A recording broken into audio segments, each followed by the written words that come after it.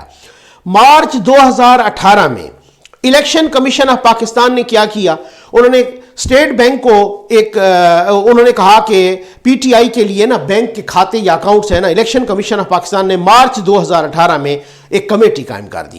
اچھا 3 جولائی 2018 میں election commission of Pakistan نے اسٹیٹ بینک کو ایک خط لکھا، اور اس خط میں الیکشن کمیشن آف پاکستان نے کہا کہ 2009 سے لے کر 2013 تک اس دوران جتنے بھی بینک اکاؤنٹس یا بینک کے کھاتے ہیں نا تحریک انصاف کے، ان کا ریکارڈ ہمیں دو۔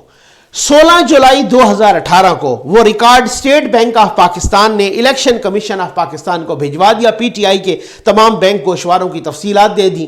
پتہ چلا کہ کوئی 23 خفیہ اکاؤنٹس، خفیہ کھاتے وہ سامنے نہیں لائے گئے تھے، صرف ان میں سے 8 اکاؤنٹس یا 8 کھاتوں کے بارے میں بتایا گیا تھا، باقی اکاؤنٹس وہ آپ نے سنا ہوگا، کسی نے کہا 18 اکاؤنٹس ہیں، تو وہ خفیہ اکاؤنٹس وہ سامنے آئے تحریک انصاف کے۔ بہت ہی کھلبلی مچی، بہت ہی زمین تھر تھرائی، بہت ہی پولیٹیکل سین یوں تھر تھرانے لگا، پھر چپ ہو گئی، کیونکہ آگے پھر آپ کو پتہ ہے آگے کیا ہونا تھا، الیکشن ہونا تھا، اس الیکشن کے لیے بڑی کوئی پلاننگ چل رہی تھی، ٹھیک ہے نا، اب وہ چپ ہو گئی، خفیہ اکاؤنٹس بھی سامنے آئے لیکن چپ ہو گئی۔ اس کے ساتھ ہی امریکہ میں 2 ایسی آف شور کمپنیاں بھی سامنے آئیں جو کپتان کے اپنے دستخطوں کے ساتھ قائم کی گئی تھیں، جن سے غیر قانونی فنڈنگ پوشیدہ طور پر ملکی بینک اکاؤنٹس میں منتقل کی جاتی رہی۔ ایک سے تقریباً $20 لاکھ اور دوسری سے تقریباً $6.25 لاکھ۔ ایک اور آف شور کمپنی آسٹریلیا سے بھی سامنے آئی، اس سے بھی اب تک $32,000 سے زیادہ منتقل ہو چکے، مزید اس کی تفصیلات جاری ہیں۔ اس کے علاوہ انیل مسرت صاحب، صاحبزادہ جہانگیر صاحب، ابراج گروپ کے عارف نقوی صاحب، میں نے اس میں بڑی تفصیلی ویڈیو بنائی ہوئی ہے، سالانہ انہوں نے بھی فنڈنگ کی۔ اچھا سالانہ 52 ملین 52 ملین بذریعہ ہنڈی ناجائز چیز ہے، بذریعہ ہنڈی اکبر ایس بابر بھیجنے کے الیکشن کمیشن آف پاکستان کو ثبوت باقاعدہ پرووائڈ کر چکے ہیں۔ اب الیکشن کمیشن آف پاکستان اگر اس کا فیصلہ سناتی ہے تو پولیٹیکل پارٹیز آرڈر کے جو سیکشن 15 ہے اس کے تحت پوری جماعت فارغ ہو سکتی ہے۔ پوری جماعت جب فارغ ہوگی تو اس کے ایم این ایز بھی فارغ ہوں گے، کیونکہ اسی جماعت پر انہوں نے لڑا ہے الیکشن، ایم پی ایز بھی سارے فارغ ہوں گے، وزیر اعظم صاحب بھی فارغ ہوں گے، سینیٹر صاحب بھی فارغ ہوں گے۔ دیکھیں یہ کیس لٹکا رہے گا، کیونکہ ہو سکتا ہے پھر کسی کو ضرورت ہو، لیکن اس میں اور بات ہے، اگر وہ جماعت کے باقی لوگ بھی اس طرح سے فارغ ہوتے ہیں اور ان پر بھی تاحیات پابندی لگتی ہے جو کہ رول ہے، تو میں سمجھتا ہوں یہ بہت مشکل ہے۔ یہ ایک پھر سے اسی طریقے سے ڈرانے دھمکانے کا، میں تو پہلے کہہ چکا ہوں کہ اگر وہ کلیئر ہیں تو ان کو کلین چٹ دو، اگر انہوں نے کوئی گناہ کیا ہے، اگر انہوں نے یہ غلط کام کیا ہے تو پھر ان کو فارغ کرو، قوم کے سر پہ اس طریقے کے لوگ مسلط نہ رہیں۔ لیکن اگر سارے لوگوں پر تاحیات پابندی لگتی ہے تو پھر ان میں بہت سارے لوگ ایسے ہیں جو کنٹرول ٹاور کے قریب بھی ہیں، پھر وہ بھی دھل جائیں گے اور ان پہ تاحیات پابندی لگے گی، اور تاحیات پابندی لگی تو بہت سارے بڑے بڑے نام جو ہے نا اس میں شامل ہو جائیں گے۔ ہوتا کیا ہے، اب الیکشن کمیشن آف پاکستان کے سامنے چند روز کے بعد جو احتجاج ہے اپوزیشن کا، اس میں دیکھتے ہیں وہ احتجاج کیا رنگ لاتا ہے، کیونکہ کہا تو یہ گیا نا، کل والی ویڈیو میں نے کہا تھا کہ کسی نے کپتان صاحب سے کہا کہ جناب کنٹرول ٹاور کے ایک سیکشن نے کہ آپ کمیٹی بناؤ اپوزیشن سے مذاکرات کرنے کے لیے، وہ ڈٹ کے بیٹھے ہیں جناب میں نے کمیٹی نہیں بنانی۔ اب جب احتجاج ہوتا ہے تو دیکھیں گے وہ احتجاج کیا رنگ لاتا ہے، کیا وہ اس احتجاج کے نتیجے میں فارن فنڈنگ کے ظاہر اس احتجاج کا مطمع نظر یہی ہے، پیوٹل پوائنٹ یہی ہے، مرکزی نقطہ یہی ہے کہ فارن فنڈنگ کیس فوری طور پہ کھولا جائے، اور اگر وہ کیس کھل گیا تو پھر جیسے ہی وہ کیس کھلتا ہے تو تھوڑی سی تپش آنا شروع ہوتی ہے، تو جیسے ہی تپش آنا شروع ہوتی ہے تو بہت سارے فیصلے بدلنے لگ جاتے ہیں، بہت سارے لوگ۔ اب دیکھیے ہوتا کیا ہے۔ امید ہے آپ کو ویڈیو پسند آئی ہوگی۔ آپ کا بہت بہت شکریہ۔